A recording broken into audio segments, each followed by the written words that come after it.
Bonjour à tous. Dans cette vidéo, je vais vous présenter la technique la plus efficace pour tracer la symétrie d'un point par rapport à un axe. Pour cela, on va utiliser deux propriétés de la symétrie axiale. C'est que le segment composé de A et de son symétrique est perpendiculaire à l'axe, qui est ici en bleu. Puis, la distance entre A et l'axe va être la même qu'entre l'axe et le symétrique du point A. Pour cela, on va utiliser du coup une réquerre ou une équerre pour tracer un angle droit et le compas pour reporter une mesure identique. Dans cet exemple, j'ai choisi volontairement de prendre un axe qui est oblique, qui est ni horizontal ni vertical, parce que d'expérience, je sais que c'est plus facile pour vous quand l'axe est horizontal ou vertical, donc on va aller un petit peu plus dans la difficulté dans cette vidéo. Ça va me permettre de vous donner quelques méthodes pour faciliter votre tracé. Déjà, la première méthode, quand votre axe est oblique et que ça peut vous déranger, rien ne vous empêche de tourner votre cahier ou de votre feuille pour rendre l'axe vertical ou éventuellement horizontal. Hop, et vous aurez comme ça un meilleur aperçu, à mon avis, de la position finale du symétrique. Deuxième petite méthode, peut-être à faire à chaque fois, prendre cette petite habitude avant de tracer, c'est faire finalement le geste de la symétrie avec votre main. Je m'explique. Alignez votre main sur l'axe et puis, hop, passez-la de l'autre côté. Là, vous avez fait en fait la symétrie de votre main. Donc ça va vous donner une idée à peu près de où va se retrouver le point, ou en tout cas de la direction dans laquelle aller pour trouver ce point. Voilà, c'est deux petites astuces qui prennent pas forcément de temps et qui peuvent vraiment vous rendre service. Rentrons maintenant dans le détail. Comme j'ai dit, je sais que le segment AA' va être perpendiculaire à l'axe. Je vais donc tracer une droite perpendiculaire à l'axe bleu qui passe par A. Et je sais que A' va être sur cette droite. Donc j'ai bien positionné ma réquerre. Je vais avoir mon angle droit. Donc je vais tracer cette droite. Généralement, ici, c'est seulement un trait de construction. Donc je vais le tracer en pointillé puisque ça ne va pas être intéressant pour ma construction finale. Voilà, ici, j'ai donc mon angle droit. Qu'est-ce qu'il me reste à faire ensuite? Je sais que la distance entre A et l'axe bleu, ça doit être la même de l'autre côté. Je vais donc utiliser mon compas. Pour travailler avec les distances, c'est un outil très efficace.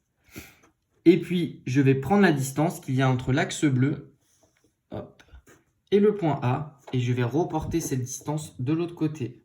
Faire un petit arc de cercle. Et le symétrique du point se retrouve donc ici, à l'intersection entre l'arc de cercle et la droite que j'ai tracée.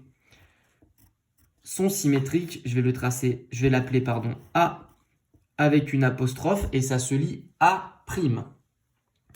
J'ai codé mon angle droit après ma première étape. Je vais coder les distances identiques. Et là, ma symétrie est réussie. Voilà. La symétrie, ça ne sera jamais plus compliqué que ça. Pourquoi? Parce que si je trace la symétrie d'une figure complexe, comme je vais le faire maintenant, exemple un triangle, en fait, je vais tracer la symétrie des trois points qui composent le triangle individuellement et après, je vais relier ces points. Allez, on regarde ça. Donc, je vais mettre un point B ici et un point C par là. Et en fait, si je veux tracer la symétrie du triangle ABC, il me suffira de tracer la symétrie de ces trois points et je les relierai ensuite. Donc, ce qui est bien ici, c'est que j'ai déjà le symétrique du point A. De la même manière, je vais tracer la perpendiculaire à l'axe bleu qui passe par B. Alors là, il n'y a peut-être pas besoin de le faire très grand puisque je vois qu'il est proche de l'axe, le point B. Et puis, pour gagner un peu de temps, je vais faire pareil avec mon point C. Comme ça, je n'ai pas besoin de changer d'outil. Et puis après, je prendrai mon compas pour faire les deux distances d'un coup. Hop. Pardon.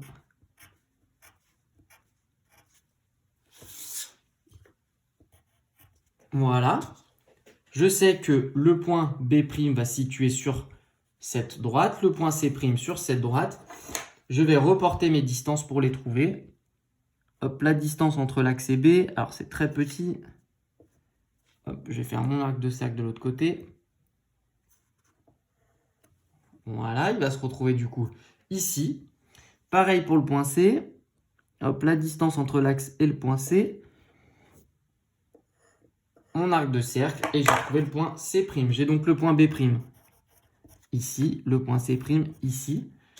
Et donc, il me reste à relier pour avoir la symétrie de tout le triangle.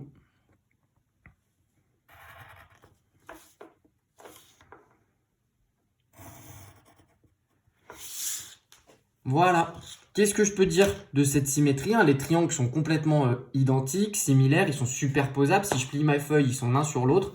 Mais la symétrie, ça change la direction. Donc, on peut dire qu'ils regardent dans des directions différentes. Celui de gauche regarde plutôt à gauche, celui de droite plutôt à droite.